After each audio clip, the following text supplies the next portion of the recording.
Welcome to episode 38 of the Working Well podcast, the show that explores the rapidly changing landscape of work and well-being. Each episode, we dive into the hottest topics in leadership, employee well-being, and the future of work. I'm your host, Tim Boris. Today, I have the pleasure of chatting with psychological safety expert Stephan Wiedner, who's the founder of 3 thriving learning and development companies. We're going to shine a spotlight on psychological safety in the workplace and the challenges that leaders, employees, and companies face each day. Before we dive in, here's a bit more about Stephan. Stephan Wiedner is a psychological safety expert whose career has focused on developing sustainable, high-performance leaders, teams, and organizations. His passion for unleashing the collective potential of people has led him to co-found Numi.com, the world's largest network of independent life coaches, Skillsetter.com, the deliberate practice platform for interpersonal skills, and Zurango.com, the psychological safety training experts. Stephan has been a guest speaker at many business events and podcasts. His writing has been featured in Forbes, Entrepreneur, and other popular publications. Stephan, great to have you on the show. How's the new year going for you? Tim, thank you for having me. The new year 2023 has been fantastic so far. I really started it off with a bang. On New Year's Day, traveled to the Canadian Rockies and did some skiing in Banff, Lake Louise, that whole area. Got some crisp blue skies with amazing views. So 2023 started off with a bang. It was awesome. Fantastic. We were probably there at the same time because every Thursday through Sunday I'm in the mountains in Banff. So awesome. Yeah, it was bitterly cold, but the views were outstanding. Excellent. Now, today we're talking a lot about psychological safety, and we hear that term in all the media. You know, it's a hot button for HR departments everywhere. How do you define psychological safety? Yeah, I define psychological safety as pretty simply the courage to speak up and the confidence to know you'll be heard. So when we deliver training to leaders and managers and so on, that's our mantra. We want to drill that in. You're creating your responsibility as a leader or manager is to create an environment where the folks around you have the courage to speak up and the confidence to know that when they do speak up, they'll be heard. And we need to make an important distinction there, Tim, in that being heard doesn't mean agreement. So I don't have to agree with you, but I need to seek to make sure I understand your perspective and where you're coming from. And so that's our working definition of psychological safety. I may want to mention for those who are listening that there's another definition provided by Amy Edmondson. So she's really the key thought leader in this space. She's a Harvard professor and has done research for 25 plus years on this topic. And her definition of psychological safety is that it's a belief that within your work environment, it's safe to speak up, say what's on your mind, express concerns, even admit mistakes without any fear of reprimand. So there's no kind of negative consequences to you speaking up. And what that means is not necessarily that you might get fired, but we could probably all relate to being in a classroom and not wanting to stick your hand up to ask that question because you don't want to come across as being that annoying kid that asks all the questions, or someone you don't want to come across as stupid, or you don't want to come across as someone who's maybe oppositional. So these are the types of consequences that we're concerned about when we speak up or don't speak up. Absolutely. And to me, that seems to come back to a lot to the overall corporate culture, which I guess would say is created by a leadership mindset and actions. How do you see that fitting in with the work you do? Yeah, I agree. I think most people appreciate corporate culture. They think, okay, I can tell this company has a good corporate culture, that company doesn't. And yet it's a little bit amorphous. It's kind of hard to change, or how do you shape corporate culture? And so I see corporate culture as kind of like a weather map. If you think of a map of North America or country, there's going to be hot spots, cold spots, snow over here, rain over there. And so I look at culture a little bit like that. It's this large amorphous thing, whereas psychological safety, it really is a team-based construct. So you, as a member of a team or a member of an organization, might be in 2 or 3 teams, right? You might head up the marketing department, but then also be part of some sort of management team, or you might also integrate with the sales team, et cetera. So in those different teams, you might feel a different sense of psychological safety based on the individuals there, based on your experiences in those different teams, your perceived level of competence in whatever arena each of those teams is dealing with. So that's how I see the connection between psychological safety and culture, because ultimately, like, psychological safety is the weather in one area. It's the temperature you're feeling in the city kind of thing, compared to the broader heat map or the broader weather map across a large geographic area. Okay, I like that. I haven't heard that analogy before, and I think it's great.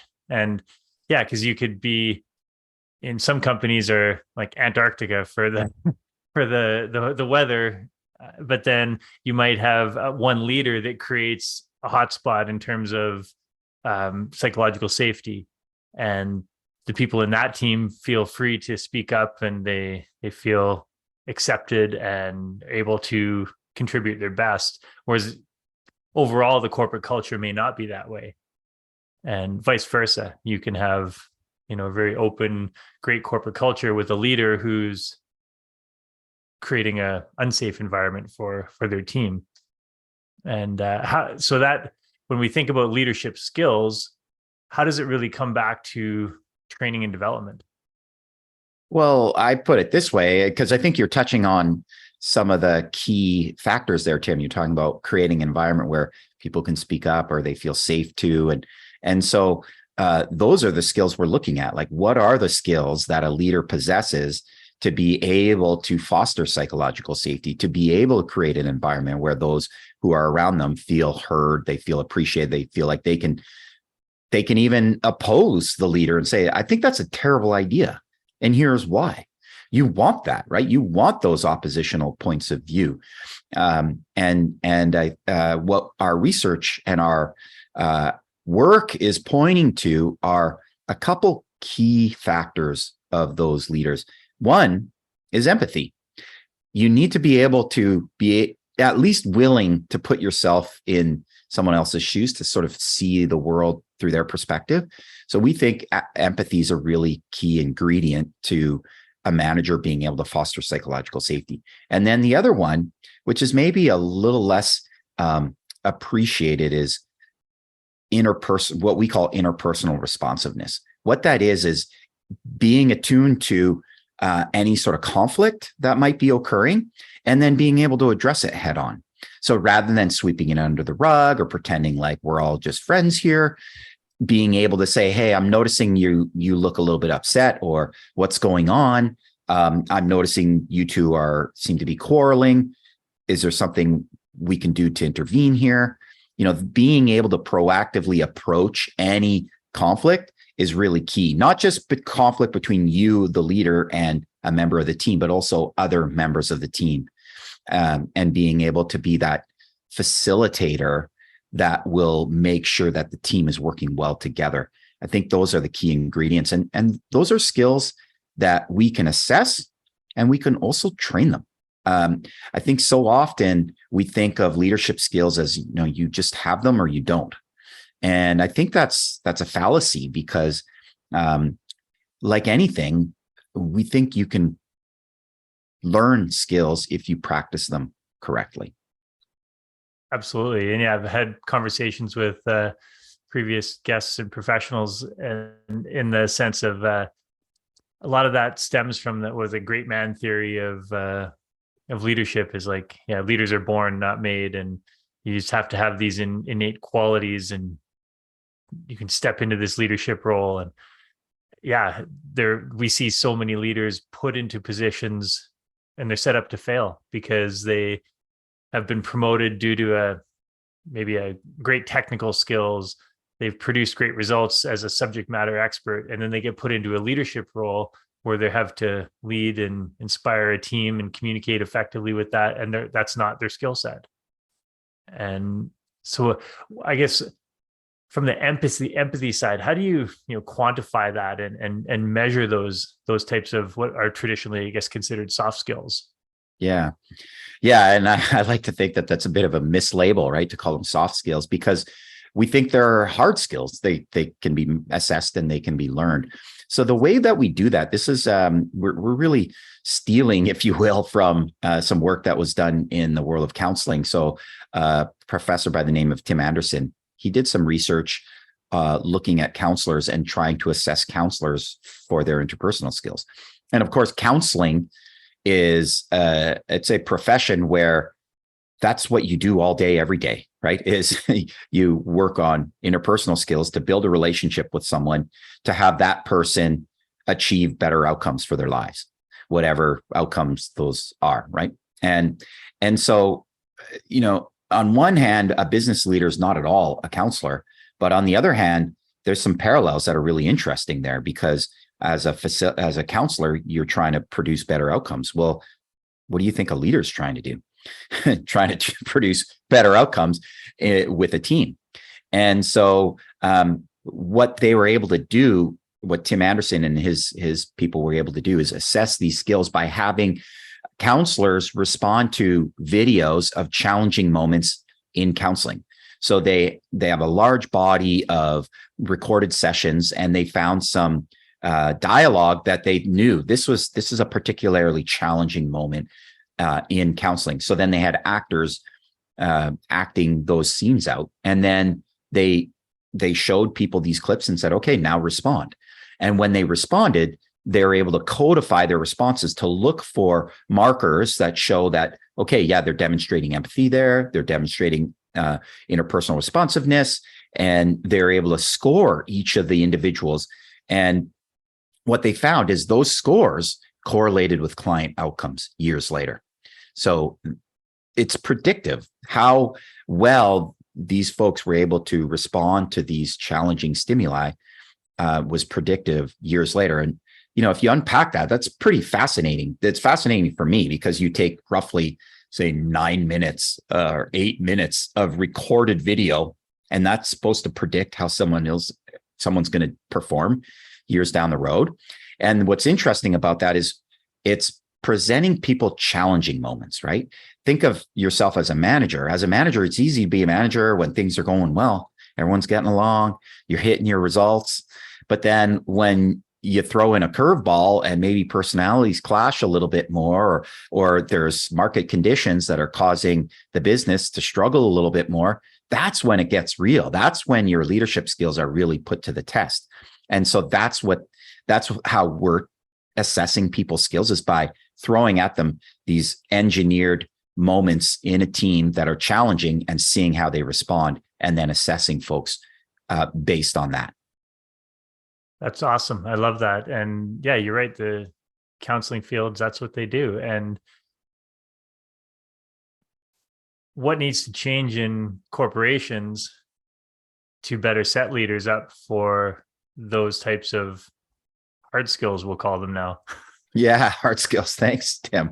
Well, I see the big problem that I see, and maybe, I'd love to hear your perspective on it, is that ultimately you pointed to the fact that we can go to school to learn how to be an engineer. You can go to school to learn how to manage books, the finances of a business, et cetera. And I don't know that there's a really great skill or great school for learning how to be a leader or a manager. Like, I just don't know that formal education system exists. So most people get thrown into a leadership or management role without any significant formal training. And so that's where we'd like to maybe change the script a little bit. And for example, if I said, you can't learn how to play the piano from reading a book, that's obvious. It's obvious why you can't learn to play the piano by reading a book. And yet, when you browse the bookshelves, especially in the if you go through the airport ever, there's always all sorts of leadership books, and they're great. I don't get me wrong. It's not that a book on piano playing can't help you become a piano player, but that's not the whole story. There needs to be a certain amount of practice and deliberate practice, in fact, to make sure that you're working on those skills to improve. Did that answer the question? Because I've kind of gone off rambling. I'm not sure that I remember what the question was, Tim, to be honest. Yeah, like what can leaders and companies do? And yeah, I agree. There aren't. It's not really taught in the formal education aspect.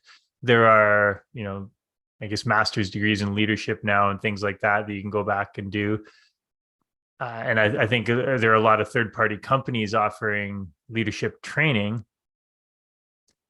What I've seen from my experience is that I work with lots of different companies, and the leadership teams or the executive team will go and they'll do a 1-day course or even a week-long course, and then they go back to doing what they're doing, and then they're like, oh, it's time for another training again, and a couple quarters later they go back out for another learning and development. And I think it's something like 90% of the learning that happens during those sessions gets forgotten within 48 hours. Wow. I know, it's true. It's a massive drop off in terms of knowledge. And so what I feel is missing in a lot of companies is the filling that knowledge gap. Like companies do the training, they spend billions of dollars every year nationwide doing training for leadership and teams, yet there's no follow-up. The long tail is missing. Like, how are we implementing and measuring the application of that knowledge over time to create leadership change and behavior change and cultural change in the organization? And that's something that I feel is missing. And yeah, I love how you articulated it there, because I think there's a key distinction that we need to make, because you said 90% of the knowledge is lost after 48 hours, which, wow, crazy. And but there's a core fundamental belief, which is that we think that leadership is about knowledge acquisition. And that's like, you can tell me how to hit a fastball all day, every day. I'm still not going to be able to hit a fastball because I suck at baseball. I have not practiced, right? So knowledge is not enough. And that's partly what I meant by you can't learn to play the piano from a book, because a book provides knowledge, and knowledge is not enough. There needs to be practice. There needs to be, rehearse over and over again, so that when you do find yourself in a challenging moment in a team meeting, you know how to respond. A good, effective means for replying, because that's exactly how sports work, right? What do you do during practice? You learn how to dribble with your right hand. You learn how to dribble with your left hand. You learn how to, whatever sport it is you're playing. You break down the skills into their individual components. And then in a game, that's when you have to really use your lateral thinking to figure out, when do I use the right skills, right? And the really masterful players can really use, the most creative new skills in that moment, right? The Michael Jordans of the world. It's like, wow, how did he do that? That's crazy. But the good athletes can practice and rehearse and practice, so that in a game, it's instinctual. They just react. And that's what we want to see for leaders, is that when there are challenging moments, hey, I've been here, done this before, seen this before. I know exactly how to respond. Yeah. Well, and even if they haven't been there and been in that situation before, they at least have a knowledge base and the psychological safety to know that they can make a mistake and have that genuine conversation and learn from it. Because learning happens in those situations. Whereas I don't feel that is the case in a lot of companies, is that a lot of leaders are scared to make mistakes. They're like, I'm going to get fired. I'm going to get reprimanded. And they're not comfortable, first of all, admitting that they don't have the answer and that they might need some help or time to learn how to do this. They're expected to step into a role and know what they're doing in a lot of companies, not every company. I agree. Yeah, I think that is fairly pervasive, and I also see it among leaders, even if it's not that their company seems to be imposing it on them, but they have this internal belief, oh, now that I'm the manager, I have to have all the answers. That's why they're promoting me to this position, right? I need to have all the answers. And so we trade off that need to have all the answers with vulnerability, because I think that's what you're pointing to be able to admit a mistake or admit that I don't have the answer here is a form of vulnerability. You need to be able to be comfortable to do that. And that won't happen unless you're feeling some degree of psychological safety. Yeah. Yeah. Or such immense self-confidence that you don't really care about what the environment is. And that's, I think, pretty rare as well. Yeah, I think so. And, what that's pointing to is as a leader, we need to set the stage, right? We need to model the behavior we want to see in folks. And if you want to create an environment where people can say, I don't know how to solve this problem, or I made a mistake, or we're about to lose our biggest client, or whatever it is that someone might be willing or needing to share, you want them to be able to do so.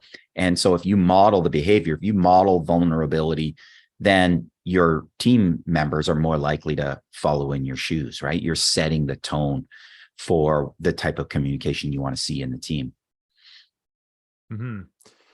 So if we revisit a previous question, in order to shift leadership mindset and the habits to build psychological safety, I guess what needs to happen? Well, I think at the organizational level, sorry. At the organizational level? Yeah.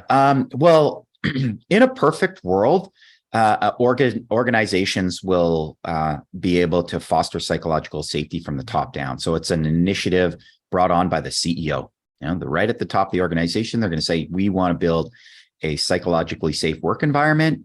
And that CEO is willing to demonstrate vulnerability and model the behaviors they want to see by encouraging people to speak up, say what's on their mind, have challenging debates and discussions, and create a system whereby information is freely shared and made actionable, right? So it's not enough to just create a place for people to vent their frustrations and express their concerns if you're not going to do anything about it.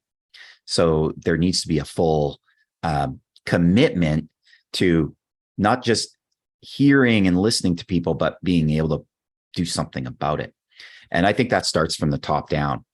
So often when we work with organizations, we work with their senior executive team, and we always start by assessing psychological safety. Well, let's find out what the baseline is. Where are we at right now? And then what that does is it really opens up a conversation. So when we have the results, we put them on the middle of the table and we say, all right, some folks are feeling a high degree of psychological safety. Some folks aren't. There's some variability in this team. Let's have a conversation about that. And what are some of the things that we can do to foster more psychological safety? And so what we love to do is work with senior leadership teams when they're doing, say, quarterly planning or their annual planning, because that's usually when teams come together. So then we incorporate some of the psychological safety into that work, because it helps just set the tone for the planning session, right? So you want to make sure that everybody feels comfortable in that work environment. So we usually start with that. And then the organizations can move into their planning and their discussions about what the future goals are.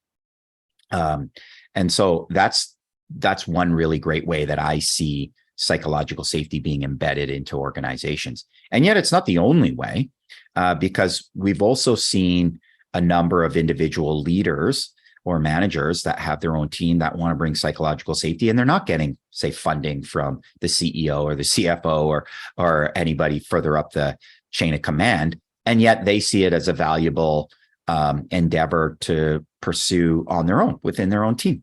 Remember that weather system that we were talking about, right? So they might be, the city down in Florida, it's got nice weather while everyone's feeling a slight chill. So, we certainly encourage folks like that to be able to do their best to advocate for their team and create a psychologically safe work environment, because what that does is it helps establish that, hey, it can be done in one area, and then other teams start to look, and ideally it can permeate throughout the organization very organically, right? So it's not necessarily something that HR is advocating for. It's just more, look what they're doing. I'm going to go learn from them. Tim seems to be doing something really interesting with his team. Everyone seems to be super engaged. What's he doing? That kind of thing. Yeah, the more times I go into particularly larger companies, it's incredible to see a completely different culture in different departments under different leaders and in different leadership teams. And it's like the higher a leader rises in the organization, the more impact they have on their part of the organization. And for better or worse, I've seen some where a leader has risen to the top through toxic means, and it creates like dead branches to the tree, essentially, and or a whole weather system on one side of the map, if we want to use that analogy. And it's interesting to see how it translates through different leaders, through employees, and the results. And over time, it bears out. But I think of one leader in particular that I had maybe I won't say pleasure of working with, but their organization got amazing results, but their churn rate was like 60% a year. Like they were just churning through people one after the other, but producing incredible results from the bottom line. But if we take into account all the damage and destruction that had been done to the organization through disgruntled employees leaving, going to other companies, taking their knowledge and their skills with them, and the cost of that turnover in the organization was immense. Yet the corporate culture at the executive level kept rewarding that person for producing the financial results and not looking at it from the bigger perspective and what that maybe did to the corporate culture and the reputation of the organization. What's your experience with leaders like that, and how have you maybe turned the corner on some of them? Yeah. That really kind of saddens me when that kind of thing happens. And I think it's also important to point out that the bottom line is obviously really important. That's what most organizations are there for, right? It's to produce a positive bottom line. And what I would challenge with this one particular organization is how sustainable is those results, right? So this particular leader, are they going to be sustainable? And there's not just the bottom line, but there was all of this harm that was produced. And what I see is with it, why do we want psychological safety in the first place? Is it just so that we can hold hands and sing Kumbaya? No, right? It's about high performance. That's ultimately what it's all about.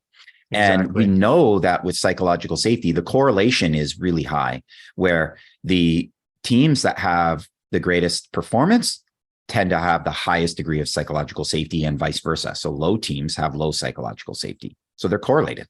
And so that's the first factor that you want to keep in mind. And then as far as when there's what we would call we would call it an abrasive leader, it happens. There are abrasive leaders. And what we find most of the time is that most abrasive leaders are unaware of the impact that they have. And so the first thing we try to do is shine a light on that. And yet that's not always the case, because what we've also seen is some abrasive leaders who feel pride in the work that they're doing, saying, well, I make it hot in the kitchen and people leave. I'm doing the organization a favor because those folks don't have what it takes. So we're getting rid of them. And I would say to that, maybe there's some truth to that. And yet I don't know that that's the way I would want to run my organization. And there's a cost to that. There's a big cost to morale. And I'd say the biggest thing that there's a cost to on that kind of behavior is innovation.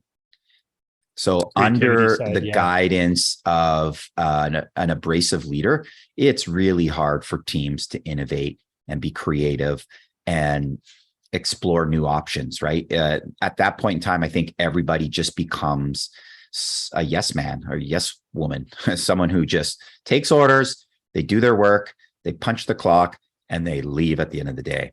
And so you're getting their time, but that's it. You're getting someone's time, but that's it.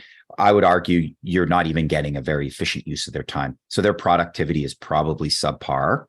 And certainly when it comes to innovation. And so you might want to, if there are people in your organization that are abrasive, you may want to look at your payroll and look at how efficient is that payroll being used. Because depending on the type of organization, I know for us, payroll is our number one by far line item on the expense report, right? So we need to make sure that we're spending our dollars wisely. And if you're paying someone, say, a six-figure salary, and they're not engaged and they're barely showing up for work, maybe they're there in spirit, in physical form, but they're not there in spirit. And what kind of quality of work are you getting out of those types of folks? I would argue that it's not very good. And maybe in the short term, it's you're getting good results, but it's not sustainable in the long term. Yeah. And I don't think the changes we're talking about are mind-blowing or altering or they're life altering, but they're not rocket science. It's some empathy, some looking at things through a different perspective, creating an environment where people can speak up and you're not ripping their head off for disagreeing with you. And for some leaders, that might be transformational change, but I don't think it's that difficult. What I'm seeing is not as many organizations are rewarding that type of behavior. And I think when it does happen, if I use the example of that one leader that was creating a toxic environment despite producing results, what results would she have produced if she created a psychologically safe environment and still had high expectations? I think that's a good question. And I think you can have both, right? Because having a psychologically safe environment doesn't mean you have low expectations. Not at all. It's about having high expectations and being able to work through any challenges that might be there, including any sort of interpersonal conflict that might exist. Remember, I told you about the interpersonal responsiveness. We think that's one of the active ingredients for a leader that can foster psychological safety. So I think I would say what you said earlier in a slightly different way. I would say it's simple, but not easy. And there's a quote that a colleague of mine, she put in her master or her PhD thesis, is that it takes many carpenters to build a barn and one jackass to knock it down. So psychological safety is,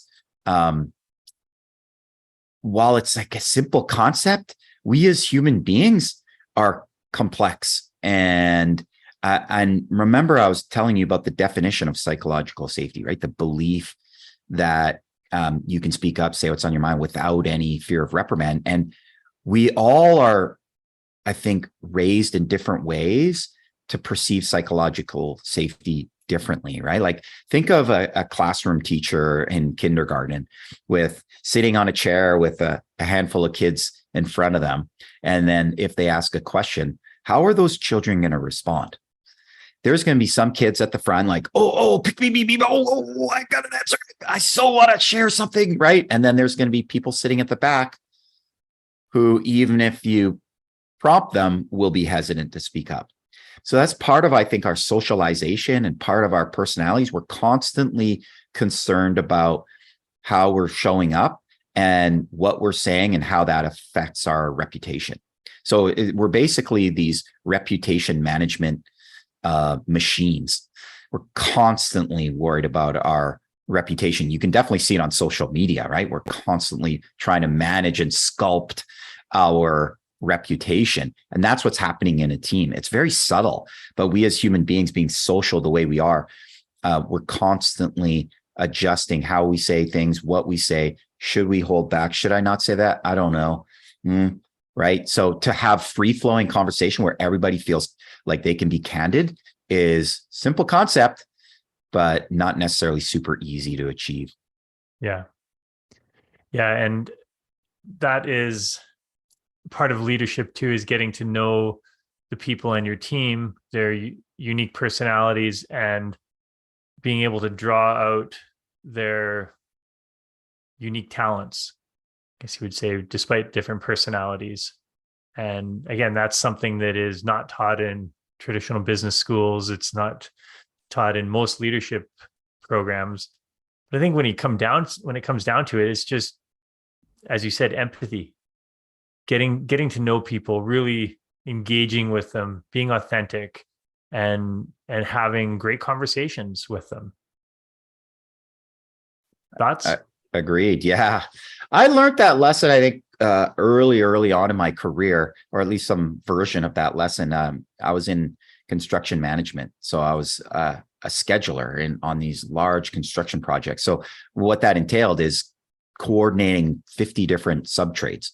So you have everything from, rebar guys all the way up to windows and exterior closure and fireproofing, et cetera. So we had this issue where we needed one of the subtrades to finish their work in 2 weeks instead of 3. And so we're looking at, well, can we double up some shifts, or maybe we can break up their work so they move from one area to another a little more efficiently, that kind of thing. And I was talking about it with my boss, and he said, well, it's Jim, right? Jim. Yeah, Jim's the project manager for that particular team. He's like, well, he likes baseball, so why don't you just, bring a case of beer over there and chat about baseball and make a little bet with them. Bet you can't get that done by next Friday, kind of thing. Bet you a case of beer, right? And so here we are talking about like potentially multi-million-dollar contracts. And at the end of the day, you just have to know the guy or the person appreciates baseball, and you're willing to bet a case of beer that they can't get the work done by Friday, kind of thing. And I remember at the time going, really? Like, really? And yeah, that's sometimes what you have to do. You just have to get to know the person a little bit and understand their motivators, and be able to challenge them in a way that works for them, where you say, bet you can't get this done by next Friday. Bet you I can. Okay, well, show me how. Let's get it done. Yeah, that's my thought on that, Tim. Well, and I like that. I'm a baseball fan too. So although I don't know if I would be able to get the construction management side stuff done. One topic that I wanted to touch on, and you mentioned earlier when we were chatting, was executive presence. We've talked about the mindset of leadership. How do you define executive presence, and how do you see it show up? Yeah, I really struggle with that for a while, because I would get in our work with coaching, people would say, oh, we want to build executive presence. What the heck does that mean? I kind of have an idea, maybe. So we look at it this way: when engaging with other people, we all basically have these little antenna out going, do I know, like, and trust this person? And we use the acronym ETA in our training and in our work. So ETA means expertness, trustworthiness, and A is basically, I don't love the word, they call it attractiveness, basically likability. And so when engaging with individuals or a team, you want to be constantly looking at all three of those. Like, are you coming across as expert? Are you coming across as trustworthy? And are you coming across as likable? And it's important as a leader. So I think leaders that have really great executive presence, they know when to lean on one or the other of those three, right? So they know when to come in with maybe a heartwarming story that improves their likability, or they know how to really demonstrate that they're trustworthy by saying, okay, well, I'll take care of that. And then they go and take care of that thing, whatever that thing is, or they can really lean on their expertness. What we find is that's usually the easiest for most leaders, is that they've achieved a certain level of leadership success because they're experts and they know their stuff, right? So that one's fairly easy for most to lean on, but then we try to teach folks more about those other two, like how to really build that trust and how to build that likability so people feel like they can, so that you're much more approachable. And I think that's what I would call executive presence, is when you can really lean on those three depending on the situation. So when there's a crisis, you lean on your expertness. And when you just want to build up morale and get everybody excited, then you can lean on the other two, whatever is appropriate for the situation. Well, and those last two speak directly to psychological safety as well. If you trust someone, they're there for you, they have your back or your best interests at heart. And if they're likable, you're more likely to approach them and be able to speak your mind to them and trust that they're not going to, I guess, hurt you for it. Yeah, exactly. Exactly. And if you think about that abrasive leader, they're probably leaning on the E over and over again. Look, I'm the expert here. Do as I say. I know what I'm doing here. They're not leaning on their trustworthiness or on their likability at all. Mm-hmm. So if we, look at it from the different perspective, if you're an employee in an untrustworthy environment, what have you seen employees be able to do to improve their situation, short of leaving? Yeah. That's a really tough question, because unfortunately, I think there's far too many employees that find themselves in that exact situation, right? Where they're probably contemplating leaving.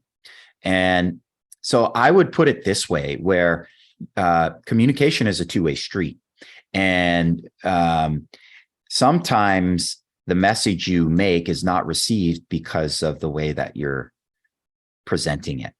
And so that's the one thing I think you can really lean on and control, is if there are concerns or issues that you want to have addressed, then being able to find an ally within the organization that you can go and approach and say, hey, I'm having issues here, or being able to ask for what it is that you need, I think is really critical. Because so often I think employees feel like they are disempowered and they don't have the ability or a voice to be able to express their concerns. And I think if that's the way you feel, I can't help but think that there's only one solution there, which is to try to get your message across, but delivering it in a way that is receptive by the other person. So maybe you have to really figure out how to craft that message, how to build some, maybe you have to collect some data around it. And alternatively, like you mentioned, all you can do is leave.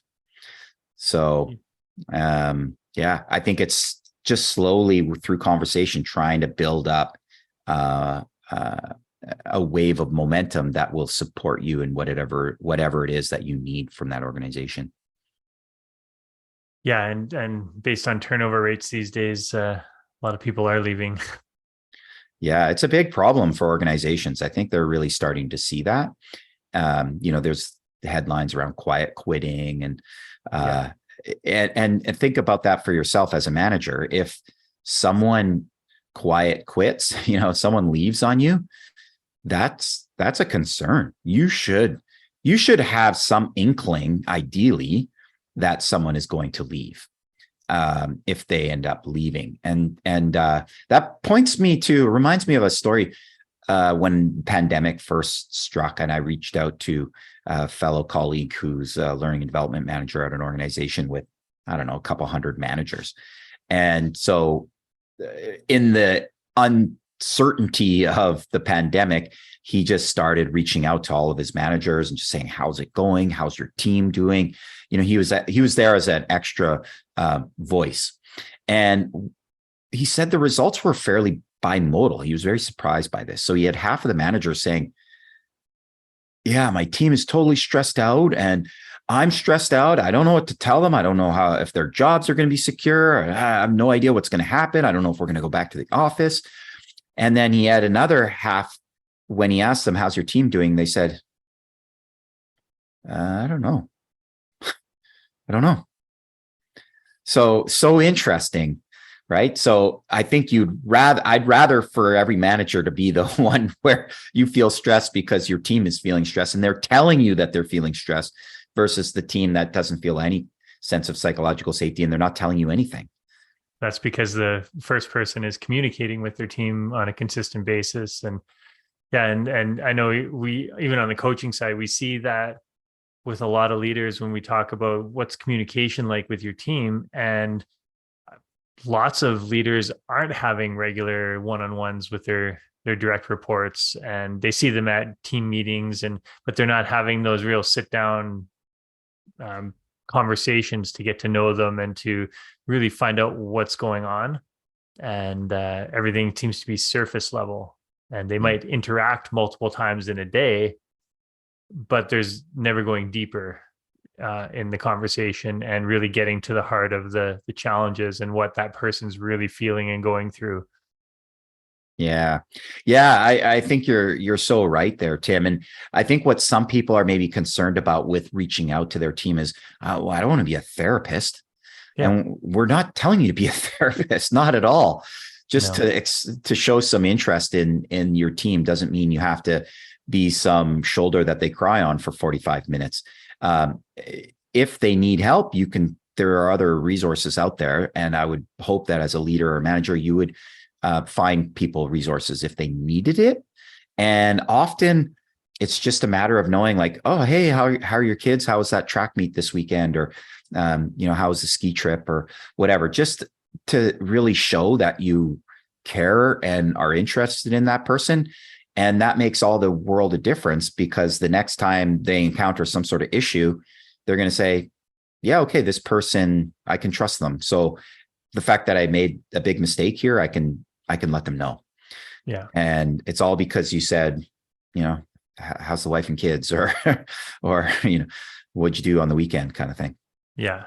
Or even taking time to say, hey, I just wanted to sit down and say, like, you know what, that project we did last week or a couple weeks ago, great work. Like I noticed how you did this and a couple specific things that they did well. Or, hey, I noticed this, and it's not like you to have this happen.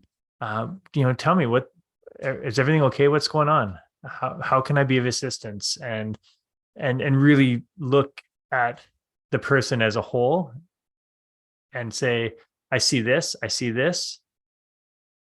Let's work together. Yeah. Yeah. I love how you just demonstrated there some great skills. So part of that is just having an open dialogue, right? So you weren't judgmental. It was more, hey, I'm noticing X, Y, and Z, like what's going on?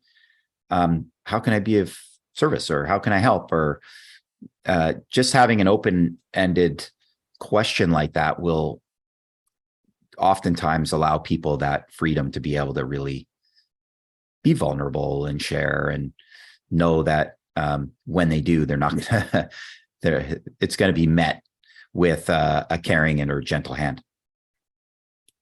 One thing that before we wrap up here, just to keep it practical, is you had mentioned measurable, practicable skills that leaders can work on. Can you maybe just recap some of those skills? Yeah. So one of the skills that we start with is reflecting content and reflecting feeling.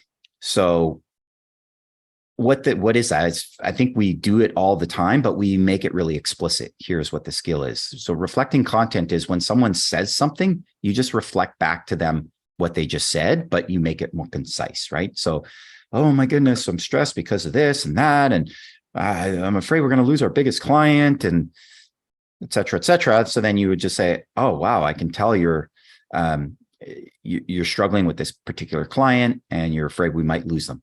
Did I get that right? So that's it. You're just reflecting content. Mind you, in that case, I also reflected a little bit of feeling. So reflecting feeling is the same sort of thing where someone expresses something and then you reflect back the emotion that's there. So you might say, oh, wow, I can see you're really excited, maybe even proud of the work you did in this last project. Did I get that right? So you're just checking in with them. And oftentimes when you're reflecting both content and or feeling, you're adding a little something to their awareness of what's going on. Because often people will show up as excited or proud or frustrated and angry, but they won't, it's not necessarily named for them. So then when you can say, oh, I can see you're really proud of your work, it's like, yeah, I am.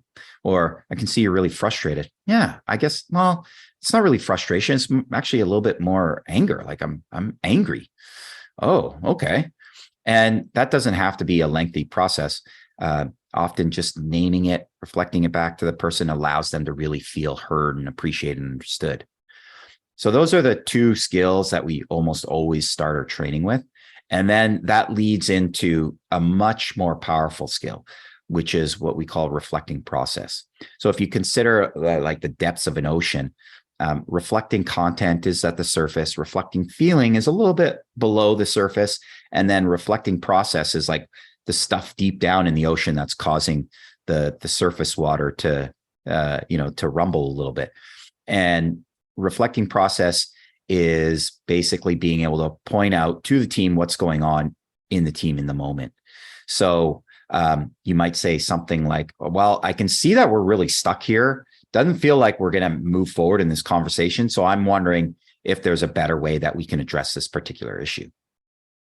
So you see how I'm reflecting what's going on in the team. Like I'm noticing we're really stuck here, or I'm noticing that two of you seem to be going back and forth with no middle ground. So then opening up to a question like, what can we do differently here? Or how can we address this? Or how can we overcome this issue?